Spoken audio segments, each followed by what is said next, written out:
Welcome to Clarissa Africa Heroes Show. My name is Clarissa Mudukuti. I'm your host for the show. Today we'll be interviewing a musician with a political opinion, Clarissa Mudukuti. He is part of Farai and the Forest Dawn band based here in London, UK. We'll also be asking him questions about his political aspirations and what he's currently doing within the UK within the ZANU-PF Youth League. Take a seat, enjoy the show, and thank you for watching. Farai, welcome to Clarissa Africa Hero Show. Very glad to have you here. Thank you for having me. So you're a very interesting subject. You're a musician with a political opinion. Now, could you tell me a little bit more about that? We'll start with your music first. What interested you in music? What got you started and where you started? So what really made you start singing, writing and producing? I was in church. I grew up in church from a tender age. My grandmother influenced, forced me, for lack of better ways to describe it, to join the choir. Yeah.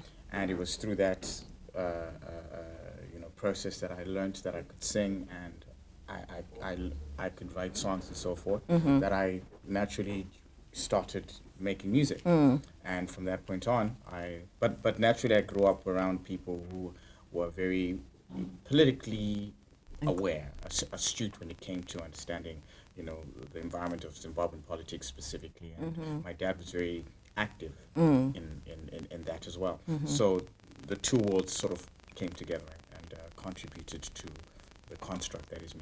Excellent. So I really want to dissect those two worlds. So really starting with the music first, because you're a politician with a difference. You've got the element of music, which is really interesting, well, especially there are many. in African politics. So with the music, when did you actually start performing? How old were you?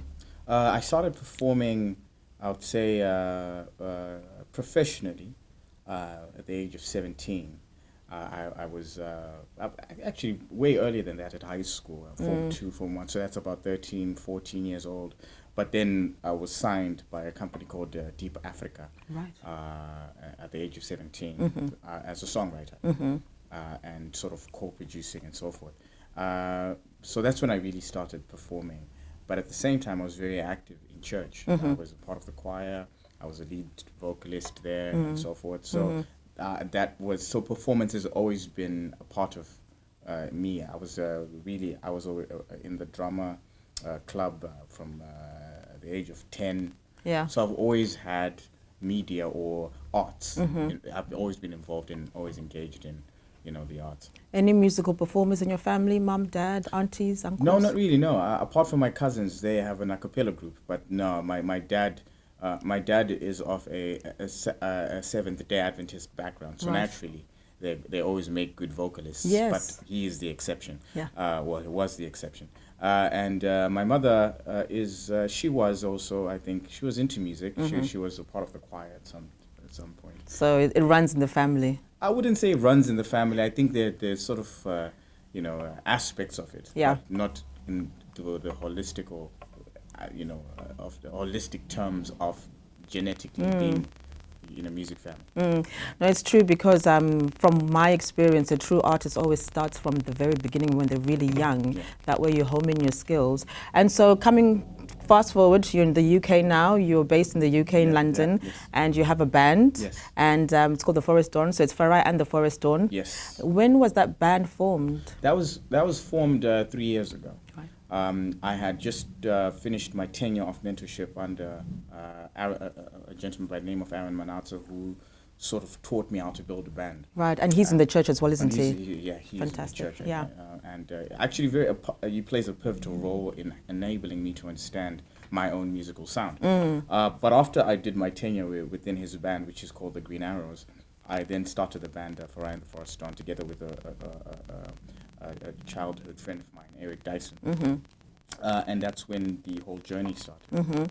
And then we come to Battle of the Bands. When was that? When did that happen? That was 6 months after forming the band. Right. It was I would say about an 8-month process. Right. Where you met about 80 bands from all over the place, nationwide bands, and you would battle it out.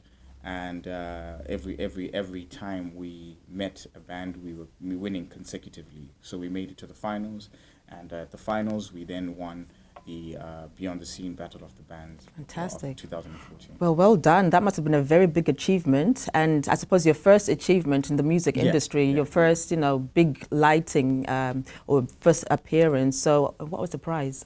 Well, the price was we got 3 days in a professional recording studio. We also got a live paid gig, our first ever live paid gig, organized and arranged and funded and so forth. Our promotion and stuff, which tends to be a dream come true, but also £1,000 to buy band equipment and so forth. Excellent. So how would you describe your sound, your genre? It's very difficult to describe because we're very multicultural as a band. But to sum it up, we tend to say alternative, which means a mixture of indie rock, soul, retro soul, not just the neo, but the retro soul, classical R&B, and I'll say a touch of Africa. Excellent. And for the viewers that don't understand what retro soul is, what is that about? So this is soul that comes that predates neo soul, which is the current common version of soul. Retro is we're looking back to people like the Miles Davis and so forth. So people who were very classic. It's the classical stages of soul. Right. Excellent. So it's a mixture of retro, neo, African beats and so forth. Beautiful. So we're mixing quite a lot of sounds together to make our own authentic sound. Right, exactly. And do you sing in your native language because you hail from the beautiful country of Zimbabwe? Yes, ma'am, I do. Of which I'm very proud of. Yes. But no, I don't sing in my language. But I do at times. I borrow chants that are of my native. Yeah. But predominantly for universal purposes, we use English. Excellent. That's one of the things I find interesting about your band. As you say, it incorporates all these different types of soul music and African music as well. So I really believe that your band is going to climb the heights. And I've enjoyed the few times I've come to your concerts. I have been promising to come to more, but I will definitely come to a lot more. The audience will hold you to it. Oh, definitely. I'll have to account for it. And so, looking forward, 2 years from now, where do you see Farah and the Forest Dawn? Well, we see ourselves doing more international shows, coming out of a more regional level to more international festivals, and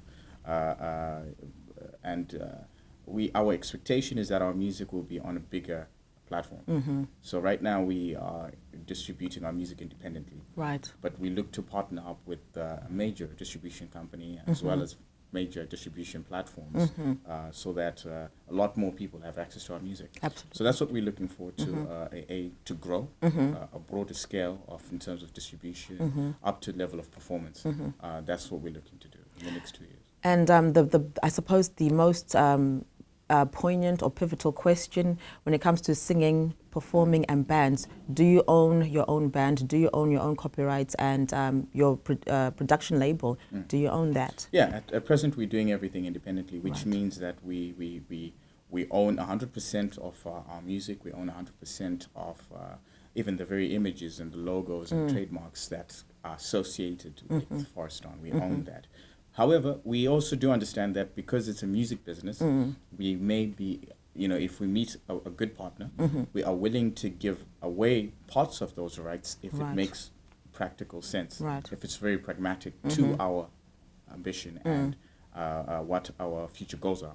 So we are willing to part ways with that, but it has to make sense. Absolutely. Because you write your music as well, don't you? Yes. So if you didn't quite own the full percentage of the rights, you wouldn't be able to fully express yourself. So for the young viewers out there, or someone who's looking to form or create a band, what would be your advice to them in terms of writing your own music and the constraints with that? I would say it's important to learn your craft, but when learning your craft with musicians tends to be limited just to music, but yet music just makes up 5% of that craft. Right. Really, there's the industry aspect of it, which is the music business.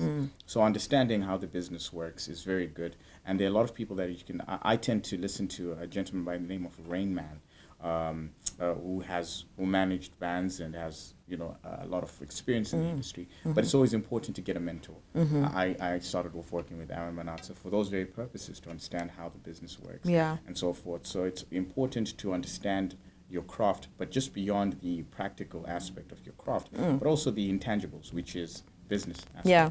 So you learn what you're willing to negotiate and what you're not willing to negotiate. Right. 10 times out of 10, when half of these artists walk into the offices of these major labels, they have no understanding or grasp of what exactly they're getting into. And that can make or sink the band. Yeah, that can make or break the band. Most of the bands that have broken up early, that don't have the... Music is better with maturity. Some music does not mature because the business side of it has not been handled from the initial stages very well. Okay. And then as time progresses, people begin to realize that, hold on, we really messed up with the initial agreement. Yeah. So any compromise is always going to call for a review. And sometimes that may be detrimental. So it's always important to understand the business aspects when you go into it. I think I'm going to tweet that music is better with maturity. Yeah. Keep that in mind. It's like fine wine. Absolutely, absolutely. So, and it's really interesting that you mentioned the fact that the music, the actual singing on stage is 5%, constitutes of 5% of the whole process. So if there's anything that's deterred you from going forward or that discourages you from going forward or that kind of presents an obstacle, what would that be? When it comes to music, I would say it would be the business aspect, which is the most difficult. Funds are always a deterrent. However, with learning the industry, you then find innovative ways to override the need for funding. So you can partner up with people. Yeah. You can barter trade. Do the favor for the favor. You can partner up with, for example, the way we built the First On is that everything that we need is within reach. So from videos, we do it by ourselves. Production, we'll join a competition so that we win.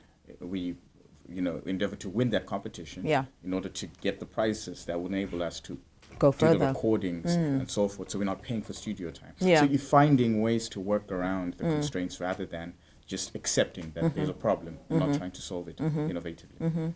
I'd call your voice very soulful. I think because of, I suppose, my limited knowledge of music, but the soul comes out of your voice. Who else would you compare your voice to, or is there someone else that sounds similar to you, or would you just? No, I don't think so. There's just one for I. Yeah, there's only one. I sound like myself. Yeah. But yeah, I tend to get people who sort of try to draw different lines from the emotion that the voice sort of echoes. Yeah. But for me, my biggest influences are people like Oliver Mtukudzi, yes, world artist music from Zimbabwe. Yeah. People like Salif Keita, of whom I don't sound anything like, but it is the emotion that they exude when they sing. That's right. And that's one of the pivotal aspects. That's why we spend a lot of time as a band crafting lyrics that make sense to us, because it makes it easier to express. If you're talking about something that's close to your heart. Yeah. You absolutely. may not have gone through that experience. Yeah. But it's important. Yeah. To have a relationship with the words. Absolutely. So those are the kind of artists. Lauryn Hill is someone else that I esteem. I hold in high esteem. Yeah. So those are kind of artists, I think. Excellent. Would be people I would want to be closely compared to. Yeah. Not because of a correlation between how we sound, but rather the message and our performances and our delivery. Absolutely. Yeah, then coming to your message, as you say, from what I've heard, the lyrics I've heard so far, it's a very positive message.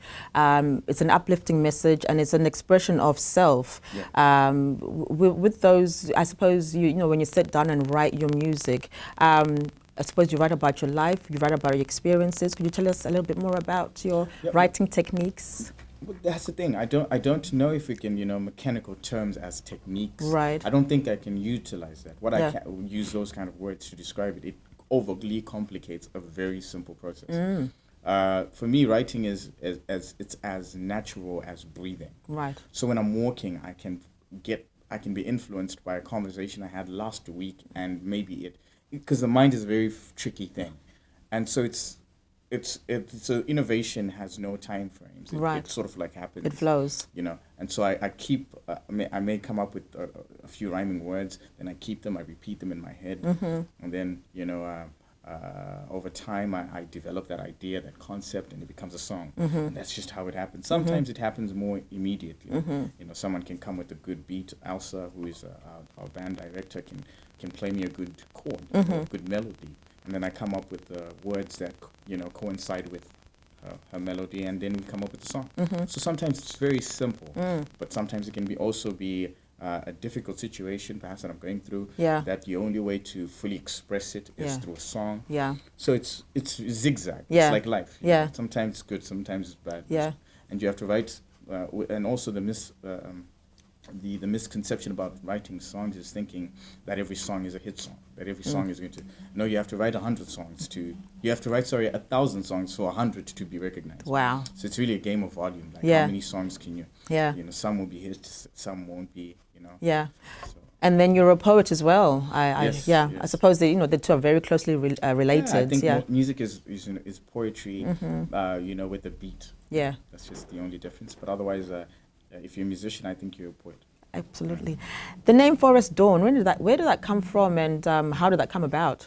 That came from a friend of mine, Eric Dyson, who is the co-founder of Forai and the Forest Dawn.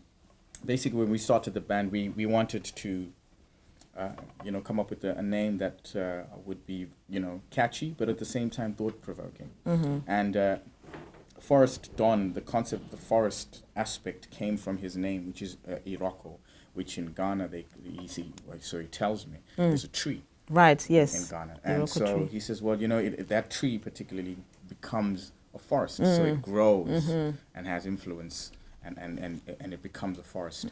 So we found it as our culmination was the dawning of a forest. We were embarking on a project that may start off small, may start off tough, but in the end will affect generations, and that was a concept. So the Forest Dawn, the dawning of a new age. It's, you know, it's a force that we're trying to create. That's interesting. So moving away from the actual music, the actual lyrics, Deep Afrique Music, is that a label? Is that your label? That is the label that manages Forai and the Forest Dawn affairs. Right, and it's something that you have are in charge of as well. Yes. Excellent, excellent. Well, thank you very much for that music brief down. We're now moving to the other aspect of Forai, the politician. Yes.